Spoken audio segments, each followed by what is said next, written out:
Je vous remercie pour cette opportunité que vous nous donnez de pratiquement partager avec vous notre appréciation de ce processus électoral que nous sommes en train de vivre dans notre pays. À l'heure actuelle, nous sommes à un moment où nous sommes dans la phase importante de comptabilisation des résultats issus des urnes. Et notre espoir est que de la même manière que les choses ont pu bien se passer globalement sur l'ensemble du territoire national, dans la paix, dans la sérénité, que l'on puisse continuer jusqu'à terme et que l'ensemble des résultats est tel que issus des urnes et conformément à nos textes, et notamment les lois et règlements de la République en matière électorale, qui ont clairement indiqué et expliqué à suffisance et comment les choses doivent se passer, notamment le fonctionnement des bureaux de vote et le déroulement du scrutin, les opérations de dépouillement et ensuite l'élaboration des PV et l'acheminement de ces PV au niveau de la commission, au niveau des commissions locales, des commissions électorales nationales indépendantes locales, qui sont les démembrements, les premiers maillons et du démembrement de la CENI, qui sont les points les plus stratégiques et les plus importants. Mais avant cela, il faut me permettre de présenter mes condoléances les plus attestées à nos compatriotes qui ont perdu la vie à l'occasion de ce scrutin-là,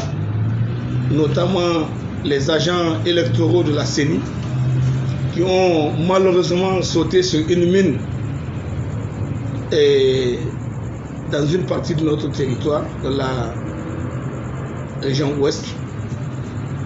dans le département de Côté. Nous sommes profondément affligés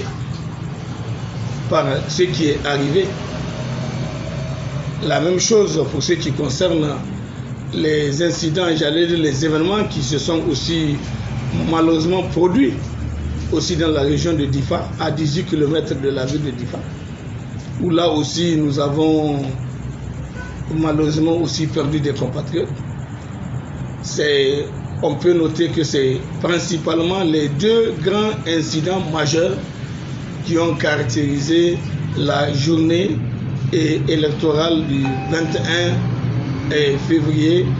2021, comptant pour le deuxième tour des élections dans notre pays, les élections présidentielles dans notre pays. C'est assez douloureux, mais qu'à cela ne tienne, nous sommes obligés de nous surpasser, de nous dépasser et de continuer encore et encore à faire face aux défis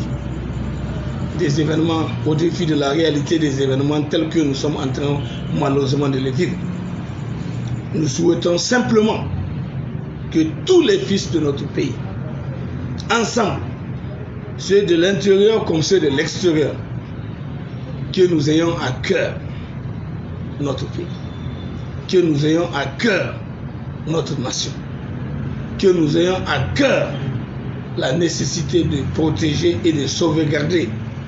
ce qui nous unit, ce qui devait aider à renforcer notre fraternité républicaine et la cohésion sociale dans notre pays. Ces élections, nous les avons suivies avec conscience et responsabilité. Nous avions souhaité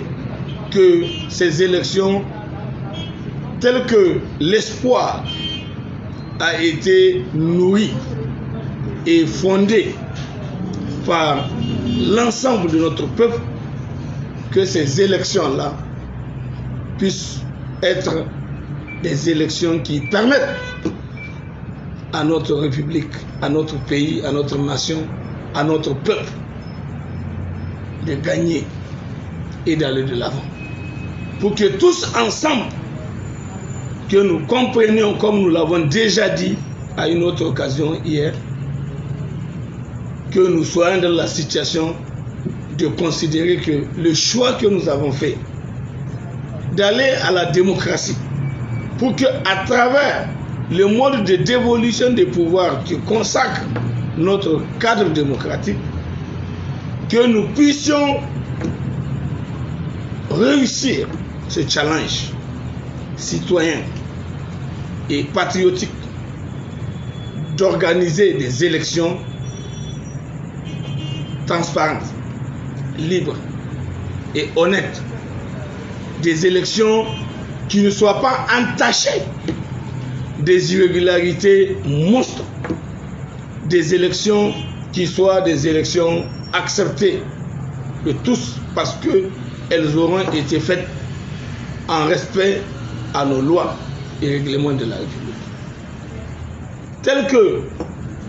les choses se sont déroulées, nous avons ensemble avec certains des camarades avec lesquels nous avons travaillé à l'observation de ces élections, fait déjà une sorte de déclaration préliminaire à travers laquelle nous avons annoncé, nous avons relevé les différents constats que nous avons été amenés à faire et en ce qui concerne le déroulement du scrutin,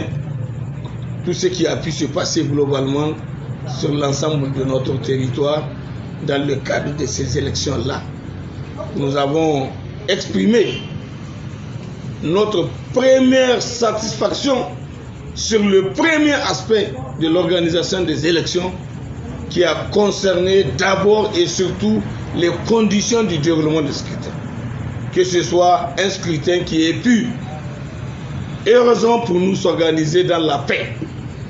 dans la tranquillité, sur l'ensemble du territoire. Il y a eu quelques incidents, comme nous venons de le rappeler, mais qui n'étaient pas considérés comme étant des incidents majeurs du point de vue de l'organisation et de la tenue et de ce scrutin. En tout cas, il n'y a pas eu, pour l'essentiel, des menaces suffisamment graves. Néanmoins, nous avons relevé au travers de nos observateurs sur le terrain, comme d'autres observateurs, parce que nous sommes à l'écoute, nous avons encore malheureusement noté des impairs qui ont consisté à constater, malgré tout, qu'il y a eu des régions, des zones, des localités où les choses ne se sont pas passées conformément aux lois et règlements de la République en la matière. Et je pense que l'une des leçons à tirer, c'est de voir comment, à l'avenir, on doit pouvoir tirer les leçons de tout ça. Parce qu'on ne peut pas continuer à s'accommoder des choses anormales pour trouver des fondements de leur légitimation injuste. On ne peut pas. Le processus électoral est bien clair. Les élections se font à travers les urnes, dans les bureaux de vote. Les électeurs se retrouvent dans les conditions prévues par la loi et se mettre en situation d'exercer leur droit de vote en toute responsabilité lorsque toutes les conditions d'organisation matérielle sont réunies à cet effet. Malheureusement, nous avons encore une fois noté qu'il y a eu beaucoup d'endroits dans certaines régions où les bureaux de vote n'ont pas pu être installés là où ils ont été prévus, et cela conformément aux lois et règlements de la République, pour que les électeurs se retrouvent au niveau de ces bureaux de vote et qu'ils puissent être en situation d'exercer correctement leur droit de vote en toute responsabilité. Il y a eu, tel que cela a été prévu, vous avez vu ça, c'est un document officiel qui a été élaboré par la Commission électorale nationale indépendante pour expliquer, tirant cela de la loi, c'est-à-dire du code électoral, les pratiques, un guide pratique à l'usage des membres du bureau de vote. Comment le bureau de vote doit être installé, comment on doit le trouver, quelles sont les conditions à réunir pour considérer que un bon bureau de vote est installé et que les fonctions, j'allais dire les conditions normales d'une fonctionnalité normale d'un bureau de vote sont réunies. C'est important. D'abord, la composition. Au niveau de la composition, les personnels qui doivent composer le bureau, la manière dont ils doivent être composés. Ensuite, les délégués qui doivent être les représentants des partis candidats, ils doivent être dans le bureau de vote. Un bureau de vote doit avoir ce personnel-là disponible pour commencer les opérations de vote, pour recevoir les électeurs, les vérifier et les mettre en condition d'exercer leur droit de vote. C'est comme ça que la loi a prévu. Les règlements ont prévu. Malheureusement, par endroit, nous avons eu ce genre de retour où des délégués, certains délégués de partis politiques ont été obstrués à la possibilité d'accéder au bureau de vote dans lequel ils sont censés avoir été désignés pour représenter les intérêts des candidats qu'ils sont censés aller représenter. Dans d'autres cas, comme le bureau lui-même n'a pas pu être installé dans la mesure où ce bureau a fait l'objet d'un braquage, le matériel ayant été arraché par des personnes par endroits ciblés et d'autres non encore identifiés, parce que souvent certains ils viennent le faire encagouler, ils arrachent les urnes et c'est dans ces conditions qu'ils vont pour aller exécuter leur sale besoin. Et cela, naturellement, n'a pas manqué d'influencer négativement le déroulement de notre scrutin. Cela doit nous interpeller tous pour que, à l'avenir, nous soyons capables de pouvoir nous dire nous-mêmes plus jamais ça. C'est un gage pour la crédibilisation de notre processus démocratique, pour la crédibilisation de notre processus électoral et pour tout ce que nous sommes en train de fournir en tant que peuple nigérien, en tant que citoyen nigérien, en tant qu'acteur électoraux à tous les niveaux dans notre pays pour être à mesure d'oser espérer nous conformer à nos textes pour permettre à notre peuple de bénéficier de la possibilité de participer à des élections libres, transparentes et honnêtes, et qui vont lui permettre, en tant que peuple, de se choisir librement ces élus qu'il aura choisis dans les urnes, et que ce soit les véritables résultats des urnes qui puissent être collectés, rassemblés et transmis par l'autorité compétente. La loi a indiqué qu'il s'agit de la CENI qui a les prérogatives d'organiser tout le processus électoral jusqu'à la proclamation des résultats provisoires, et après la proclamation des résultats provisoires, rassembler l'ensemble de toute la documentation nécessaire à éclairer la Cour constitutionnelle dans le cas qui nous concerne, pour lui permettre, elle aussi, de connaître des résultats de ces élections et se donner le temps de leur examen, de l'examen de l'ensemble de tous les documents, de toutes les réclamations éventuelles, pour être à mesure, in fine, de trancher et de procéder à la validation des résultats définitifs qui vont pouvoir permettre de consacrer de façon définitive celui qui aura été, dans le cadre de ces élections, l'élu du peuple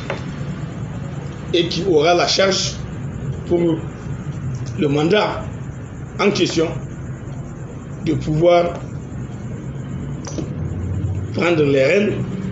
et conduire les destinées de notre pays pour le mandat en question. Maintenant, quelqu'un nous a demandé, mais au fond, à quel niveau nous percevons les problèmes par rapport à toute cette situation? Parce que les gens sont en train de raboter à gauche, à droite, et se demandent, en écoutant certains résultats qui sont en train d'être donnés,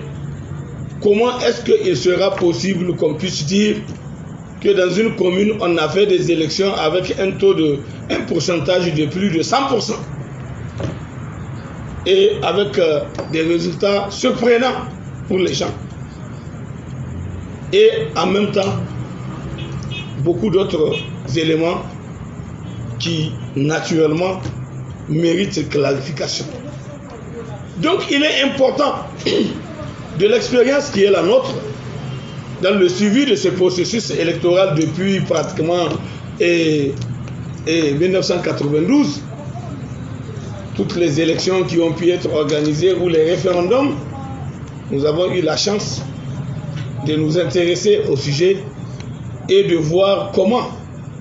les choses se passent ou se sont passées pour être dans la position de contribuer régulièrement à tirer des leçons et à formuler des propositions, des recommandations dans le but d'espérer voir le processus s'améliorer en qualité et que dans notre pays nous nous donnons les moyens de ne plus nous douter de notre processus électoral et que les résultats qui sont donnés soient des résultats partagés par tous, parce que l'organisation est irréprochable et que les résultats qui en seront issus ou qui en sont issus sont des résultats que tout le monde naturellement doit ou peut accepter. Mais lorsqu'il y a des confusions aussi préoccupantes que celles que malheureusement il nous a été donné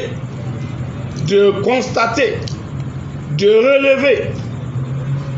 parfois pour nous indigner, au regard de ce qui a pu se passer. Un bureau de vote qui n'a pas pu fonctionner, qui n'a pas pu être installé là où il a été prévu, pour que les électeurs concernés puissent venir voter. Ce bureau de vote ne peut pas produire des résultats qui soient des résultats valables ou des résultats acceptables. Parce que le niveau organisationnel de la CENI est ainsi fait que, au niveau de chaque commune, il y a une commission locale sous la responsabilité de laquelle des bureaux de vote ont été prévus pour permettre aux électeurs de ne pas avoir à faire de longues distances. Et c'est ça qui fait qu'en fonction de ça, on détermine le nombre qu'il faut dans un bureau de vote. Très rarement, on a un bureau de vote qui dépasse 500 personnes. Et dans d'autres cas, on peut même avoir des bureaux de vote qui ont moins de 300 personnes. Souvent dans certaines zones, compte tenu de la distanciation qu'il y a entre les localités et aussi par rapport au nombre des électeurs éventuels. Donc aujourd'hui, ce qu'il faut surtout déplorer dans cette affaire-là, c'est que vous avez des bureaux de vote qui n'ont pas pu malheureusement fonctionner normalement. Et la CENI locale qui les a mis en place, qui est censée, avec les moyens qu'elle a, d'organiser le contrôle, la supervision pour s'assurer si oui ou non tous les bureaux de vote relevant de la commune, de son autorité, que ces bureaux de vote-là ont fonctionné normalement pour qu'à la fin du processus, en fin de journée, au moment de s'attendre aux résultats, connaissant tous les bureaux qui ont fonctionné, quand on va arriver au décompte, chaque bureau qui a fonctionné, c'est à lui on va demander de produire un PV, de produire les documents qui sont censés être remis à la CENI, à l'intérieur desquels il y a une enveloppe qui doit contenir le PV destiné à la CENI et une autre enveloppe qui doit contenir le PV destiné à la Cour constitutionnelle. Malheureusement, si le bureau de vote n'a pas fonctionné, comment pourra-t-on avoir un PV émanant de ce bureau de vote pour dire qu'il y a eu élection au niveau de ce bureau de vote et que voilà un résultat imputable à ce bureau de vote? Ça, c'est une préoccupation, c'est un niveau de vision, un niveau où il faut que les uns et les autres regardent. Et cela est valable à tous les niveaux, dans toutes les régions du pays. Maintenant, autre chose qui est aussi importante, ça c'est par rapport au risque de fraude et aux tricheries possibles. Oui, lorsqu'on fait normalement un PV, on le fait en présence de tous les membres du bureau de vote et des délégués représentant les candidats. Quand on établit le PV, en prenant en compte tous les éléments qu'il y a dedans, tout ce qu'il faut mettre dedans, y compris les observations que les délégués des candidats ont la possibilité de faire au cas où ils ont quelque chose à dire, c'est après coup que chacun signe le PV en présence de tout le monde. Et c'est en présence de tout le monde que la copie de ce PV est détachée. Une, on la met dans une enveloppe pour le compte de la CENI. Une autre copie, on la met dans une autre enveloppe pour le compte de la Cour constitutionnelle. Et le restant des copies sont reparties entre les délégués des candidats présents au niveau du bureau de vote. Et ces délégués-là ayant donc leur copie du PV de leur bureau, ils ont la possibilité d'en disposer. Et ensuite, on procède à l'affichage des résultats au niveau de ce même bureau de vote. Normalement, au niveau de tous les bureaux de vote, on doit afficher les résultats de chaque bureau de vote pour que les électeurs puissent eux-mêmes venir regarder à l'issue de notre scrutin le vote que nous avons fait au niveau de notre bureau, au fond, quel a été le résultat. Chaque électeur curieux peut avoir la possibilité de venir retrouver au niveau de ce bureau de vote l'affichage du résultat tel que issu des urnes et tel que le PV a été fait en présence de tout le monde. C'est ce PV-là, tel que établi au niveau de ce bureau de vote en présence de tout le monde, qui est mis dans les deux enveloppes, l'une destinée à la CENI locale et l'autre destinée à la Cour constitutionnelle, qui ne s'ouvre pas du tout, jusqu'à ce que la CENI rassemble tout et transmette les résultats au niveau de la CENI nationale, transmette tous les résultats au niveau de la Cour constitutionnelle. Maintenant, au niveau de la CENI locale, ces enveloppes-là sont en réalité des enveloppes cachetées à la cire devant tout le monde pour rassurer chacun. Mais malheureusement, il est arrivé que nonobstant que cela ait été fait, il arrive qu'il y ait des situations qui s'observent entre le bureau de vote et la CENI. Ça, c'est des questions que les acteurs concernés ont le devoir et ont la possibilité d'aller chercher à vérifier. Nous expliquons simplement les types de risques qu'il y a et ce que les uns et les autres sont censés pouvoir faire pour sécuriser les votes. Et éviter que s'il y a des tricheries organisées, qu'elles puissent avoir droit de citer. Il est arrivé que le PV qui est fait devant tout le monde puisse faire l'objet d'un remplacement en chemin avant qu'on arrive au niveau de la CENI locale, là où on est censé remettre les résultats de son bureau de vote au niveau de la commission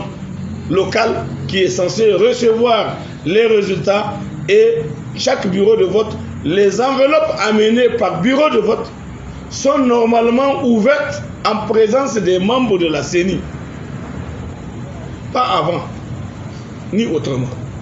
C'est l'enveloppe, si on dit le bureau de vote numéro 20, donc le résultat du bureau de vote numéro 20 qui sont dans l'enveloppe concernée sont remis entre les mains de celui qui est censé les recevoir au compte de la CENI locale en question. Il montre ça à tout le monde. Et lorsqu'on va arriver au dépouillement de ces enveloppes pour voir le contenu des PV et remplir ce qu'on appelle le tableau de recensement de vote qui recense les votes de tous les bureaux de vote de la commune, du premier bureau de vote jusqu'au dernier bureau de vote. S'ils ont fonctionné, on note leurs résultats. Mais s'ils n'ont pas fonctionné, ces bureaux de vote, on les considère comme non parvenus parce que tout simplement les bureaux de vote n'ont pas fonctionné. Mais malheureusement, il est arrivé aussi que bien que certains bureaux dans certaines régions, par endroits, n'ont pas pu fonctionner régulièrement, normalement, nous avons été malheureusement amenés à constater, à recevoir toutes les informations en lien avec certaines pratiques qui ont été observées depuis les élections locales, les élections présidentielles et législatives, et même cette fois-ci, les gens ont pratiquement répliqué ça. Le problème qu'il y a par rapport à ces genres de situations, selon la loi, tout ce que vous avez en tant que candidat à faire comme réclamation, la loi prévoit que cette réclamation doit être portée dans le PV qui est envoyé à la Cour constitutionnelle. Donc, toute réclamation qui n'a pas été formellement faite à travers le PV, au vu de notre dispositif législatif actuel et réglementaire, malheureusement, ça ne donne pas lieu à une prise en compte au niveau de la Cour constitutionnelle, et la requête malheureusement, ne sera pas traitée, elle va être rejetée pour être non conforme à ce que la loi a prévu. Malheureusement, pourtant le problème est là. C'est des situations qui sont là, qui méritent désormais que tous ensemble, nous donnons les moyens de voir comment prendre les dispositions pour que ces genres de questions soient effectivement gérés. Des résultats de ces types de bureaux qui n'ont pas fonctionné au niveau de ces types de ces communes où les gens n'ont pas pu justement faire fonctionner ces bureaux de vote, qu'on soit dans la situation de considérer que ces genres de bureaux de vote, ces genres de résultats ne puissent pas être pris en compte dans la comptabilisation des résultats. Parce que pour comptabiliser un résultat et le valider, faudra-t-il encore que ce soit une expression véritablement libre des électeurs effectivement qui sont venus voter au niveau de ces, comment on appelle ça, au niveau du bureau de vote, et qui ont exprimé leur vote, qu'on a eu le temps de dépouiller, qu'on a constaté ce que ça donnait comme résultat, qu'on a reporté dans le PV et qu'on envoie au niveau de la CENI pour la comptabilisation. Malheureusement, aujourd'hui, il arrive que on ait des cas où la situation n'est pas exactement ce que la loi malheureusement a pris. Donc voilà pourquoi nous estimons que pour le besoin de respecter notre peuple, de respecter nos lois, nos textes, nous devons nous empêcher nous-mêmes de nous retrouver dans des traquenards et créer une situation qui va nous conduire à fausser les règles du jeu de notre processus électoral et avec des tricheries. Si aujourd'hui on rassemble des voix par tricherie, moi je me demande, quelqu'un qui va se faire élire dans des conditions de tricherie consciente, sur la base des faux résultats, mais concrètement, quelle véritable sensation on peut avoir lorsqu'on vient à se retrouver avantagé comme ça par des genres de pratiques aussi ignobles que illégales. C'est des questions que nous devons nous poser en tant que citoyens patriotes dans l'intérieur de notre pays, parce que nous n'avons pas besoin de fonctionner sur la base de la triche, sur la base de la tricherie. Quelqu'un peut-être dira que nous sommes naïfs, que partout au monde, les gens se débrouillent pour passer. L'important, c'est la fin qui justifie les moyens. Mais et la conscience qu'on est censé avoir, et la moralité qu'on est censé avoir, et la dignité qu'on est censé avoir, qui doit normalement entourer tout ce que nous faisons dans la vie de tous les jours et au regard du reste du monde, des autres humains. C'est qui, quand vous allez vous retrouver devant une situation où vous savez consciemment que ce que vous êtes en train de dire ou de faire n'est pas correct, c'est du mensonge, c'est de la tricherie, c'est de la manipulation savante, et que ça vous donne un résultat qui n'est pas en réalité ce qu'il doit être, c'est que ça risque de ne pas prospérer, ça risque de ne pas donner même à soi-même l'environnement des véritables sensations de fierté qu'on est censé normalement avoir pour pouvoir bien assumer les devoirs de la charge qui vous incombe. On dit à vaincre sans péril, on triomphe sans gloire. Lorsque vous allez vous retrouver en train de considérer que vous avez organisé une certaine manière de vous faire donner des voix qui ne sont pas les vraies voix, et qui, au vu de ça, on vous proclame malgré tout comme vainqueur, mais la réalité c'est que vous allez avoir vous-même un véritable sentiment de difficulté de respecter ce peuple-là,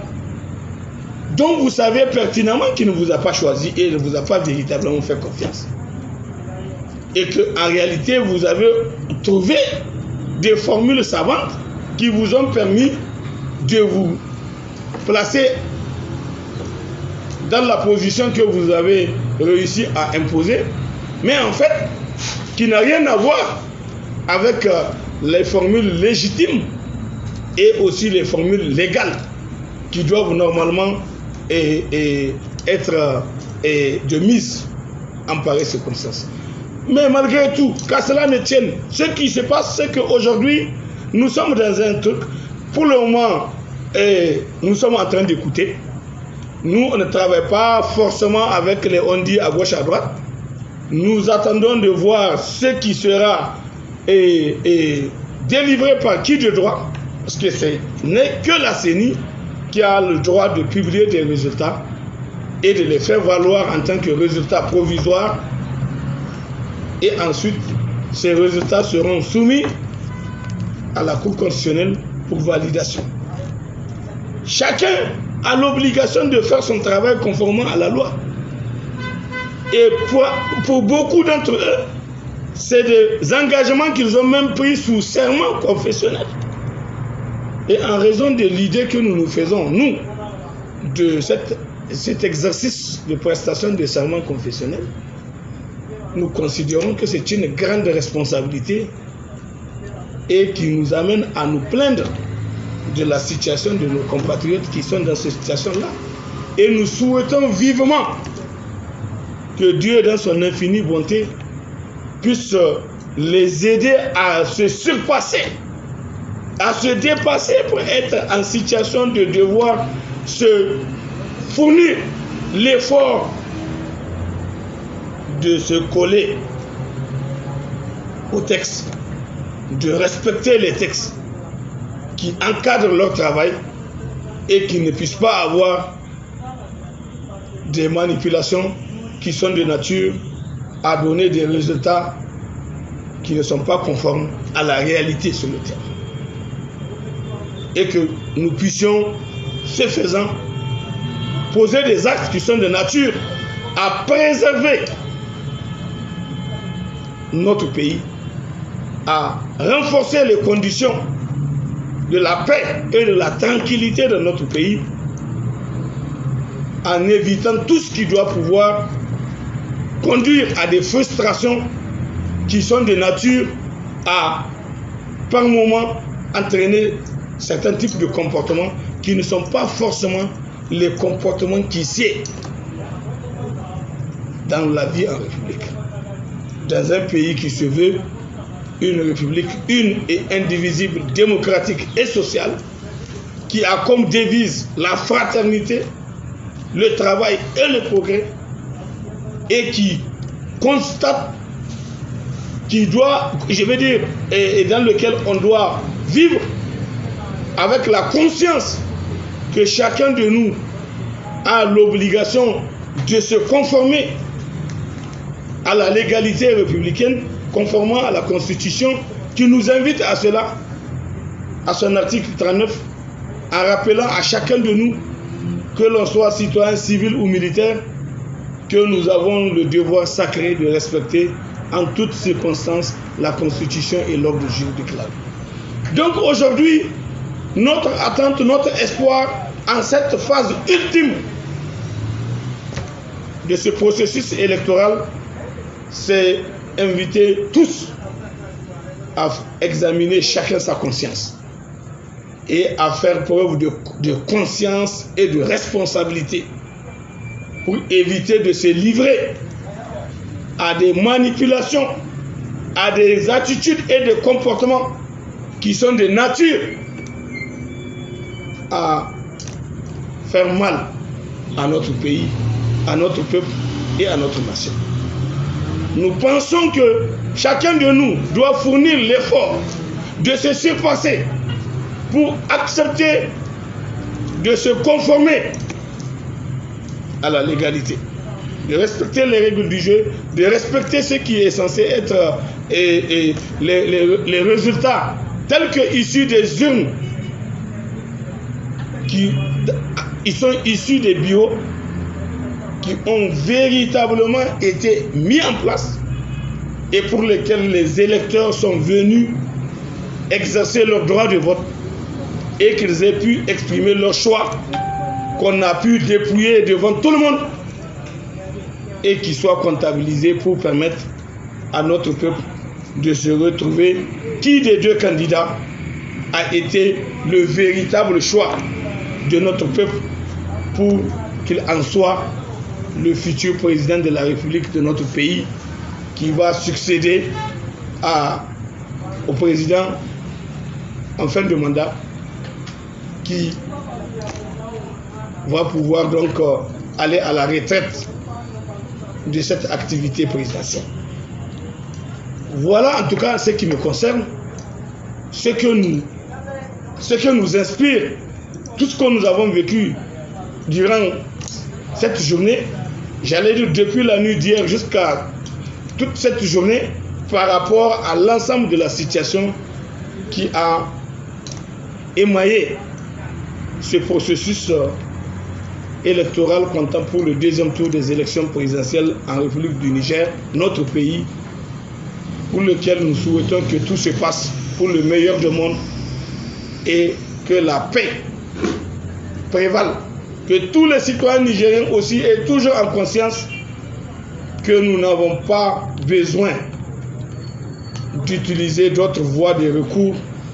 que les voies légales, que chacun de nous doit s'imposer à respecter, que chaque acteur, dans le rôle qui est le sien, soit dans la situation de s'imposer cela, pour nous éviter des écueils qui peuvent être chargés de graves périls pour notre République, pour notre pays, pour notre démocratie. Voilà ce que je peux vous dire. Je souhaite vivement bonne continuation à la CENI qui est actuellement en train de continuer à recevoir les résultats et à tous les acteurs pour que tous ensemble nous puissions mettre en avant notre pays, le Niger, son peuple, sa République et ses ambitions pour nous retrouver ensemble à travailler la main dans la main pour faire face aux vrais défis de notre pays, qui sont les défis de la paix, les défis de l'insécurité, les défis de la pauvreté, de la misère et les défis du développement qui doit pouvoir garantir les conditions de l'épanouissement de tous et de chacun. Je vous remercie. Alas.